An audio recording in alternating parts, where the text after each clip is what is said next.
we're in a meeting and the CEO walks in and he says, I've got this new plan. It's really great. I'm really excited about it. We've worked really hard. And he goes through it all.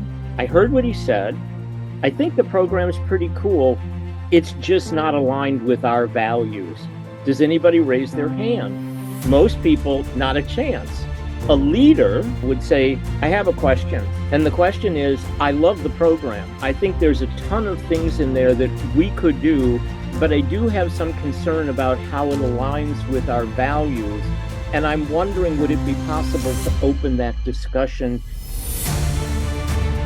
Welcome to the Manage Self, Lead Others Leadership Podcast with Nina Sunday for experienced and aspiring people managers.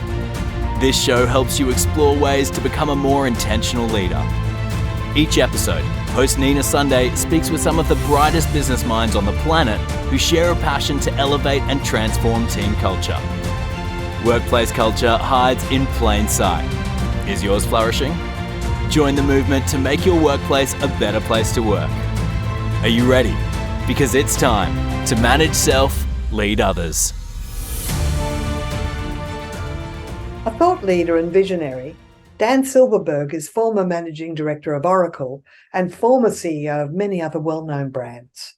A turnaround specialist, Dan has a proven methodology to achieve exponential revenue growth, profitability, and increased business valuation. With a master's degree in leadership and coaching and founder and CEO of Entelechy.ai, Dan is training the next generation of leaders.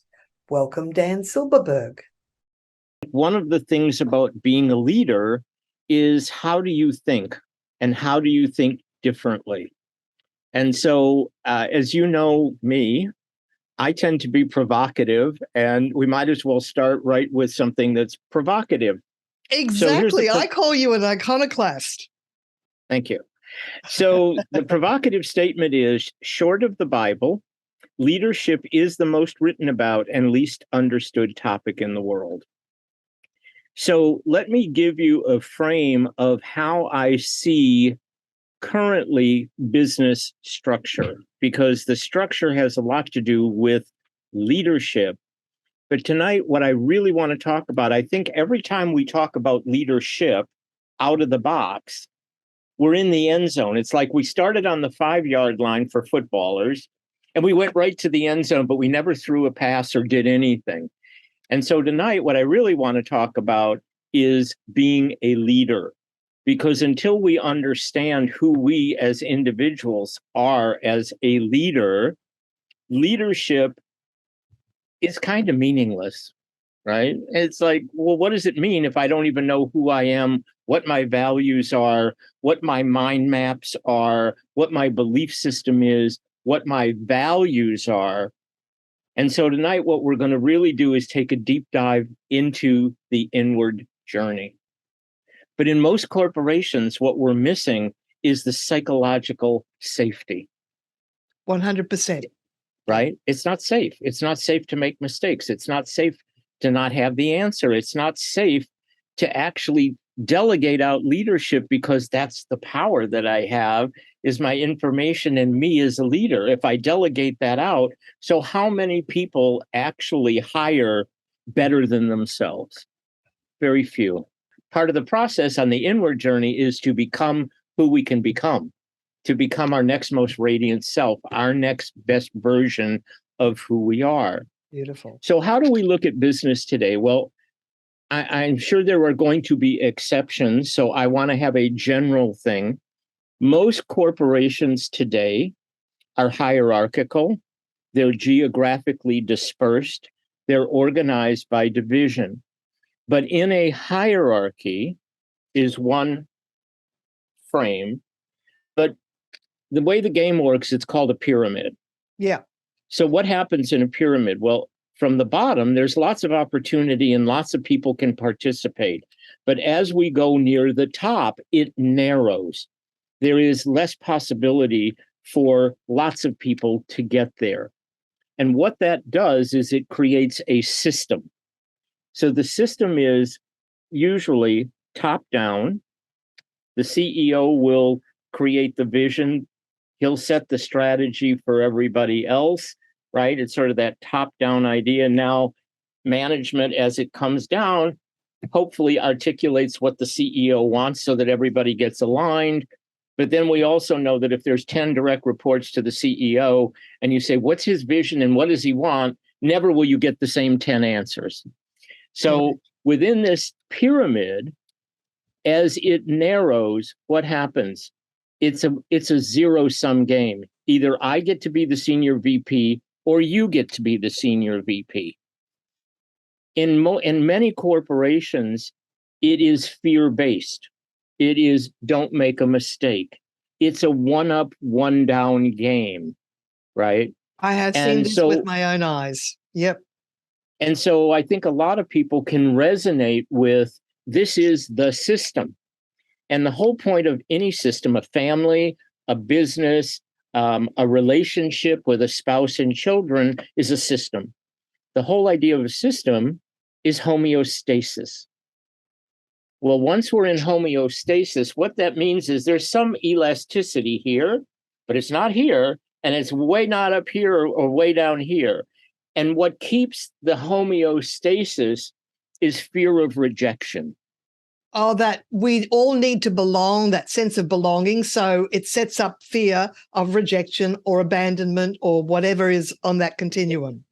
Exactly. And so where does this come? It actually comes from the amygdala in our brain, which was the earliest development. And we actually needed that sort of looking for threats all the time. And if we were thrown out of the tribe, we really wouldn't survive. Right? Because we couldn't always catch something ourselves, but somebody else caught the food or somebody else made the fire or, the women did other work to harvest the vegetables and do things. And so if we weren't a part of the tribe, we were in real trouble. Well, we still have a hunter-gatherer brain operating in this world that we're in. Well, if we're going to go, and we'll talk about the brain a little bit later, but basically the amygdala, which is your fear, flight, freeze response, is 20,000 times more powerful than the neocortex, which is your executive function, creativity, decision making. If you're in your fear, if you're in fear, fight, flight, or freeze, this is not the time to buy a house, quit a job, get a divorce. This is calm yourself first and get back into the frontal cortex. So now I'm 40 and I'm grown up and I no longer want to be the peacekeeper. I just want to tell everybody what I really think.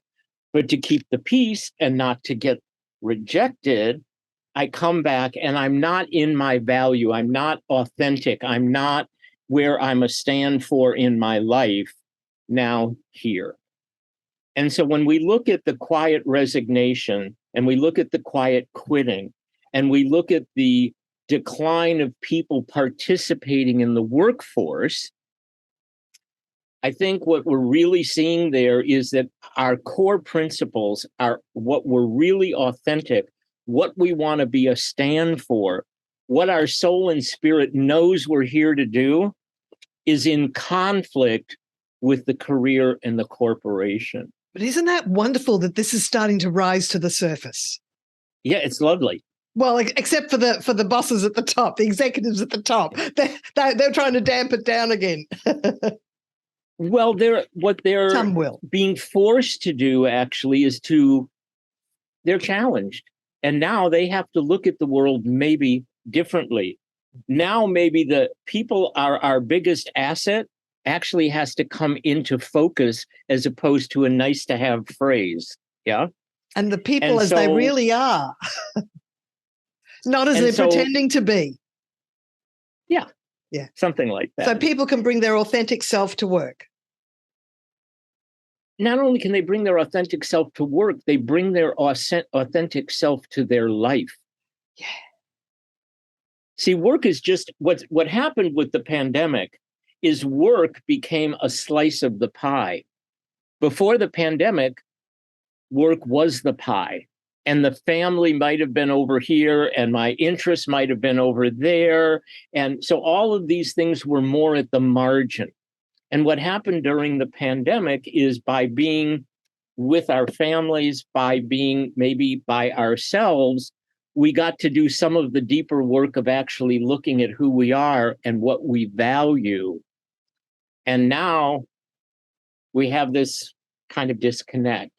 Yeah. But for leaders now who can embrace this new way, who can actually do their work to understand themselves in a way that they can find others acceptable for who they are, they will have an amazing company. So now there's a new book out called Teams of Endearment, a take on terms of endearment. That's right. Okay. Companies that deploy teams of endearment grow 2.5 times faster than companies by Jim Collins.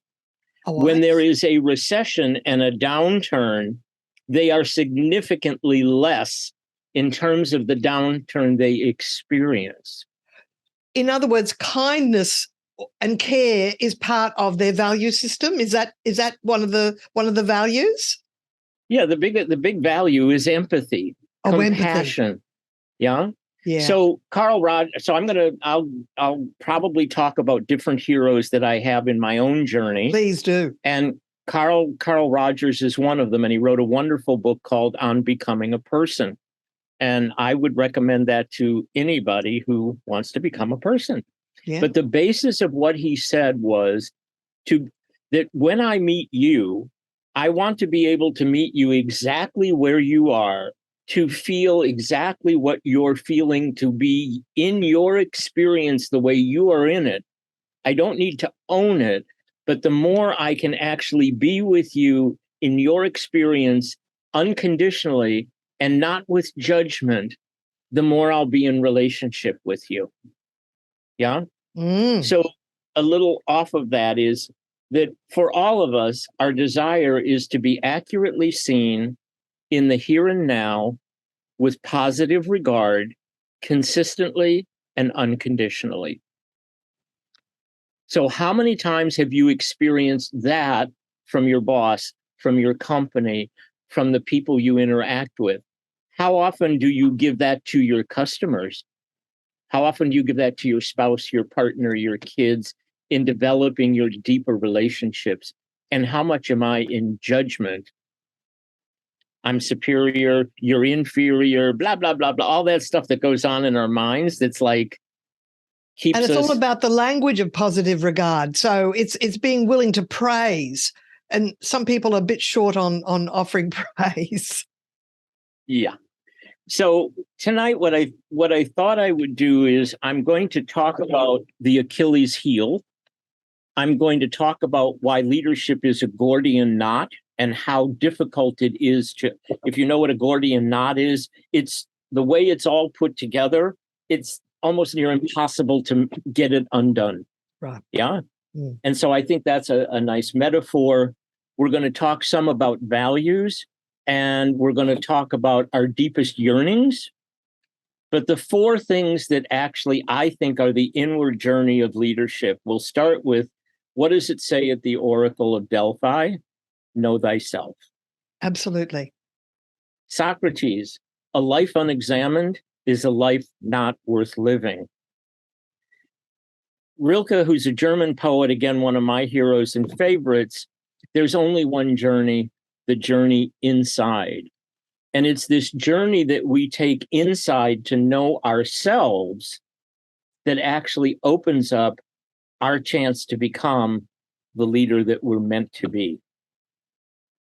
Yeah, absolutely. And to read poetry gets us inside ourselves too, doesn't it? Rilke is a great poet. Yeah. Well, and I think by way of analogy, and what I hope to show also is that it's deep work and it comes from a lot of places. So there's growth mindset out there, Carol Dweck, right? There's grit and Angela. There's all these different things that are out there, and they become data points. And the question is, how do I bring all those data points and synthesize them and own them in a way that's real for me, that's authentic for me, that oozes out of me without having to think about it? So much of corporations have spent millions and millions and millions of dollars on leader programs, leader development. And I think 80% of it, maybe more, has yielded very little. And Is the that reason because is, it's mainly models and models are theoretical and people need maybe more coaching in behavior? Is that one of the problems? it's the most of it is external focus, not internal focus. Oh, okay. Oh, yes. Well, this is the whole point of what you're saying, is that it's Right. not about how you interact. It's like, how are you interacting with yourself? Right. So one of the leader development programs would be social emotional intelligence. And what we know from Harvard Business Review is 90% of CEO effectiveness is a high social emotional quotient. Okay, now what? Well, how do you measure it? And Right? do they measure it? Right. So I'm in a meeting. Yeah. And all of a sudden I'm getting really angry and I'm yelling and I'm talking really fast and somebody would like to say, do you think you could downregulate that a little bit, Dan? And maybe you could get grounded and centered so we could be with you. The opposite is I'm in a meeting and someone's talking like, and you just want to say, can you take a B12 shot? Could you like up your energy a little bit? That kind of self-awareness in a social environment, right?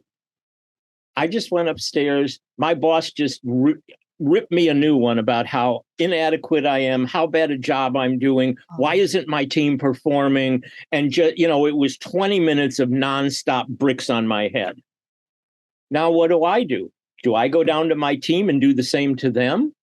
Or do I step back and go, ouch, that really hurt that he has this opinion. Let's actually see where he's accurate. And let's get to the team and put this out in a positive way that says, I was just upstairs with Jim and here's his deep concerns. Here's where I can agree. What do you all think? As we go forward, how do we want to approach this so that we can deliver better what they're looking for? That's a whole lot better than me coming down and screaming just because I got reactive in the moment. Yeah? And if you get that tough message, you can be the filter and filter it out in a calmer, more able to be executed way. So and bring people in as a let's problem solve this. So you don't have to share the emotion. Well, sometimes it's, what, if I'm the senior VP, I should have big enough shoulders that I can take whatever Jim is saying. I might even say to Jim, I heard everything you just said, and I'd like to share with you that when you get that upset and that emotional, it actually doesn't serve me to be able to stay in relationship. And I'd really like to see if you and I could work together so that you get your needs met and I can take it in a way that I can actually deliver back. I just love that. That's the way to handle it. That's it. So how many people would do that? Not many. That's a oh new my God, textbook. I'm afraid of my job. If I tell Jim that he's a jerk or what, I'll get fired. No, Jim just thinks his behavior is acceptable because no one calls him on it. Correct. So we're in a meeting and the CEO walks in and he says, I've got this new plan. It's really great. I'm really excited about it. We've worked really hard. And he goes through it all. And there are people in the audience sitting there going, I heard what he said. I think the program's pretty cool. It's just not aligned with our values. Does anybody raise their hand? Most people, not a chance. A leader, not by situation or title, would say, I have a question. And the question is, I love the program. I think there's a ton of things in there that we could do and actually get across the transom. But I do have some concern about how it aligns with our values.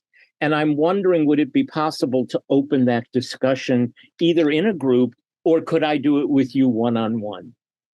And you know what happens in that? Everybody in the audience goes, I want to work for him. They also go, he's going to be fired in an hour. But you know what happens is it's counterintuitive. It makes you trustworthy. Yeah, but you're doing it in a way that hopefully the person it's directed to can hear it, because it's got empathy, it's got calmness, it's not expressing angst It's just stating a fact. It's just laying your cards on the table. So I'll give you an example I'll give you an example in my own background. So I'm in a company and I say what's on my mind. And sometimes I'll talk to others in the company and say what I'm unhappy about. And what they do is they go and tattle to the owner. And the owner calls me in the office and he goes, "Did you say that?" And I go, yes, I did. If I did. And I go, "No, it was far more nuanced than that." Yep. And I said, "Where did you get that?" And he said, "Well, there's somebody who came in." And I went, "Do you believe in ghosts?" And he went, "No." And I went, "Neither do I." So if you want to have this conversation, then you need to bring in the person who's hiding, and we'll all have a conversation as mature adults. And then he brings the people in and they say, "Well, no, that's not what he really said. What he said was," which was more nuanced, like I said. And then you know what the owner said? He said, "I may not like what Dan said, but the thing about Dan is I always know where he stands. And with you people, I never know." Because you don't speak truth. See, he'll speak the truth. For him, in most of the time, what he's saying is pretty accurate, right? And so again, from a leader perspective, I'm not willing to suppress where I think bringing these things to the fore can create a better environment. I also don't expect that if I have a conversation with you, you're going to go tattle on the owner. You could say to me, "You know what, Dan, I don't really want you telling me what you think isn't working." Fair enough. I won't do it then, right? So where are we in our integrity, where our word matters, where we don't become passive aggressive? We're not creating the politics of the game. And I think, and so when we look at leadership, we tend to, I think the consensus about leadership is it's about a person in charge who wields power. In a lot of cases, it's situational because of title. And it has an effect on others who are, quote, followers. So when we hear about leadership, we have leader and followers. Now, in my world, a leader, his main assignment is to create more leaders. It's not to have followers, it's to have more leaders. Exactly. Yeah. But we don't delegate leadership in a company for the most part, which is why most of the development programs don't work, because they're not habituated. They're not enforced. They're not communicated. They're not compensated. They're not reinforced. People don't say, "Nina, you had a chance to lead here in the future. I know, since you just told me what you thought we should be doing, it would be really helpful for you to step up and in the meeting say these things, because I think people really are going to like it." Do you ever have that conversation in a meeting? I never had that with a boss. But that's what a boss can do, to encourage people to say what they think. And then my thought is, if a thought pops in your head and you're at a meeting, you are duty bound to find a way to express it in a way that people will hear it. It seems to me that if your wheels are turning, express it and go with the thoughts that are coming in your head. And that's where authenticity will come in. But that's where the psychological safety of the container sits. See, if it's not psychologically safe, if you're told, "Park your brain at the door, do as you're told," right? Then guess what? What's ever going on up here is never coming out. That's right. That's right. Yeah. That's the proviso. And so as leaders, we set the tone. So we come into an office and there's this beautiful thing on the wall: mission, vision, values, all of that stuff, right? Beautiful. The question is, how do you as a company make your decisions? Do you make it on what's on the wall, or is there a whole different way that you make the decisions? But let me just ask you, Dan, I get the feeling that you have a certain extra bit of courage that even if that permission wasn't given by the executive, you would still find a way to say what you think. So it's up to people to find that courage. Well, I did that my whole career. Yeah. And sometimes it worked well, and sometimes it didn't. Right? And sometimes leaders are fragile, and they don't want you to do that. But being in my integrity from a very early child was important to me. Telling truth was very important to me. Nina Sunday is on a mission, helping leaders transform culture. Nina travels from Brisbane, Australia for in-person presentations Australia-wide. Certified virtual presenter, Nina Sunday presents virtually, globally, for any time zone. To book Nina Sunday's CSP to speak at your conference, visit ninasunday.com to request a proposal.